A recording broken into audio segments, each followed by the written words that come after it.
Well guys, welcome back to Ask Dilly number 40. That's a lot of weeks since we've been doing this series, and you know what? It's only getting more popular and you guys are asking more and more interesting questions, so I'm going to be continuing to do this every single Sunday, especially lately since there's a lot of interest in doing so. I want to thank everybody for watching all of the videos, including the Ask Dilly series, and if you ever have any suggestions on videos that you want to see from me, then definitely leave them in the comments below. Alright guys, let's get started. Will you ever try out Rising Storm 2 Vietnam?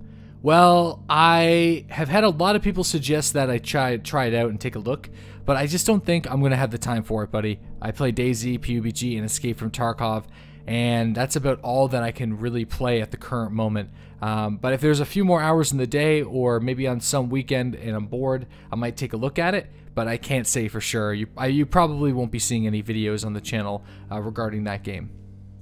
How did you get to meet Acez Fury? I love the videos of you two on it. Great combination. I first found out about Acez Fury in the DayZ mod days, when he played with the 42nd a lot, like with Chris and Break and Oshi and all those different guys. So I used to watch them on Twitch and on YouTube quite a lot.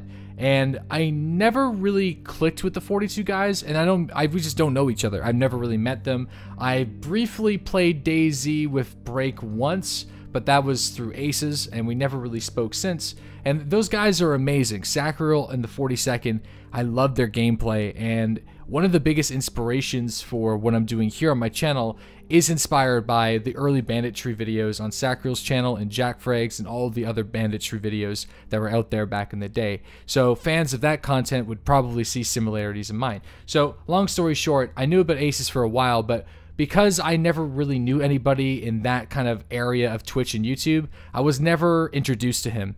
It took a little while, but in the squad beta, we were actually in the same squad together, so that was the first time that we met. I don't know if I gave off the best first impression. I was being a pretty terrible squad leader, but later on, not too much longer actually, Snafty actually introduced me to Acez, and it was pretty quick. Like, we started rolling together in DayZ almost every single week, and then that turned into 2 or 3 times a week now.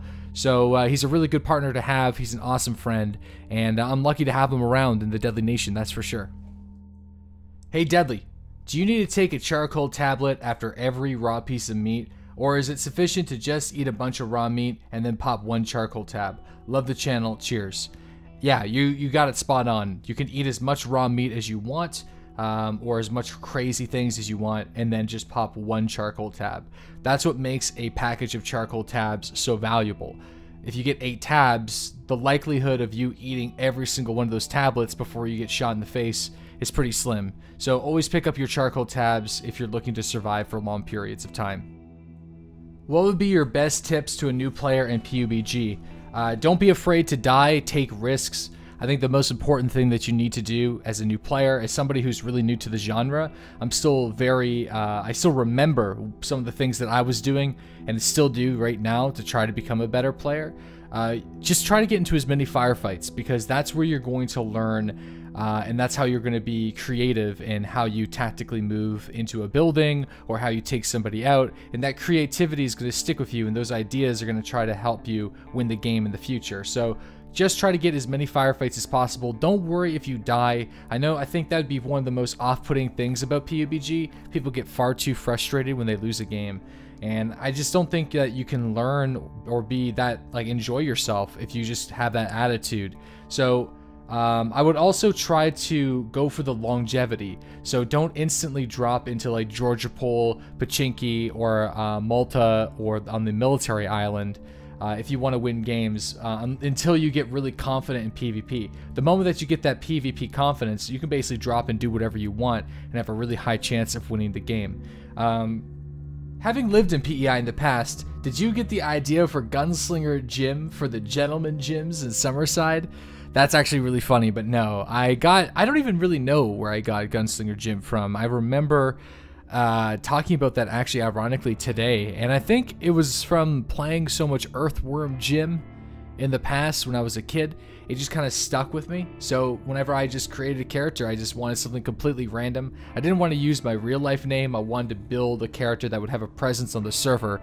And Gunslinger Jim was just honestly the first thing that came to mind, and it works now. And it's a really fun character to play on these roleplay servers that fits my play style perfectly. So yeah, that's exactly how I got the name. But if you're from the island, it's nice to see you, and thank you for watching the content. Hey Deadly, what do you get the most out of doing YouTube and streaming? What's your motivation to continue to stream? Well, I actually stream and make YouTube videos full time, so it's my current job. And the reason why it's my job now is I was just sick and tired of working a lot of shitty other jobs, either minimum wage jobs or the consulting gigs that I had for the last couple of years that had far too much drama, way too many hours, too much stress, and it made me miserable. So I'm also living in a very rural area. There's not that much work up here, especially for somebody with my talent set. So I kind of have to make my own work. So making videos online for people to entertain them and also running the live streams every single day is something that I know how to do, and it's something that I can actually do for a living. It's not a crazy way, it's not an extravagant way of living. I'm not making a ridiculous amount of money, not too much more than minimum wage sometimes, but you know what? It's rewarding for me. I'm probably the happiest I've ever been in years. And it's also awesome to see how this community is growing, and it's insane. Even on the Twitch, both Twitch and YouTube, we're almost at 100,000 YouTube subscribers. And honestly, your guys' positivity and support in the comment section, wanting to watch the content and expecting more from myself and this community, is what's driving me forward. And I just get excited just thinking about it. So thank you for asking. The Scout is 308. Just saying. Actually, it's not. It's going to be shooting 5.56, so not too sure where you got that from, but it is a 5.56 rifle, and it will be spawning on helicopter crashes in the future when they introduce it into the game. How common do you think cars should be? How necessary should they be for travel? Well, cars should never be necessary to travel around. In DayZ, you should always be able to go on foot, but I would like to see a large number of vehicles, bikes, motorcycles introduced into the game to add some variety. I think that in a city like Electro, you should be able to spend some time, find a vehicle, and work on it, and drive that vehicle up north most of the time. So I would like to see a large diversity of cars and vehicles in the game. It'll also help get people to interact with each other more often, either for spare car parts, or shooting at vehicles, or seeing another car and chasing it down in your own. Especially with helicopters too, we're going to be a big game changer, because it's going to allow you to easily search for camps and stashes, and also spot players at a distance so you can drop down your friends to go and ambush them. Vehicles will change this game, and we're already seeing that in DayZ 0.62. What do you think if the DayZ devs added dragging player bodies around when they're uncon or dead into the game?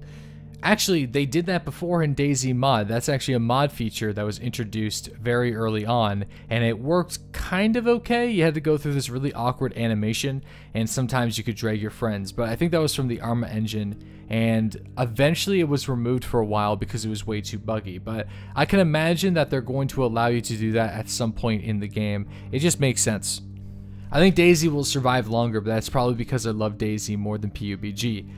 Yo man, DayZ's been alive for a while, and although a lot of people thought that it was going to be dead just a few weeks ago, this new patch has sparked an entire new life into the game, and a lot of people are coming back to it and having some fun and enjoying their time, because zombies are working and vehicles are working and the server performance is being decent. And I think if a lot of people haven't been seeing the game since 0.59, they're going to be pleasantly surprised when they turn it on once again, especially for all the new textures in the world and the environment and the ambience.